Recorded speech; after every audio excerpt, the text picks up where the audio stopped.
Ladies and gentlemen, our winners for today's elimination will receive 2,000 pesos and 1,000 pesos for non-winners.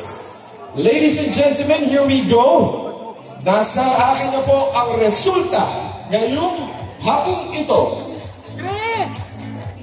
And for the information of everybody, meron po tayong karagdagang 5 grand finalists for today. Naging generous po ang ating mga judges. Iko-confirm ko lang po itong isang pagkakasulat dahil hindi ko po masyadong maintindihan kung anong number po ito. Baka mas Steve Harvey ako.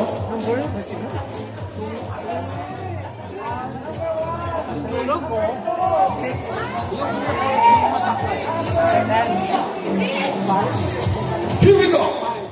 O, na-confirm na ha, wala pang issue. Walang negus-negus dito. Okay, eto na mga kaibigan. Ladies and gentlemen, our first grand finalist. Hop number 3, John Paul Ballard.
And now, Isitan Recto.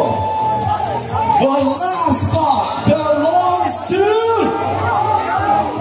Bago ko po i-announce ang last spot natin, nais ko pong i-grab ang opportunity na to para bigyan ng pagpupugay ang lahat ng mga sumali dito sa Manila's Finest Cup Year 10. Isang masigabong palakpakan po sa lahat ng mga kandidato na naghirap at nagbigay ng kanilang oras para sa kompetisyong ito.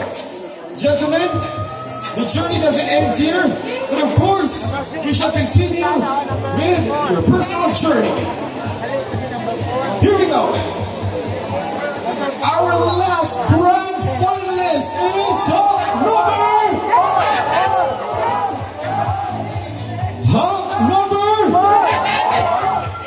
Hump number 6, Jay Gillo.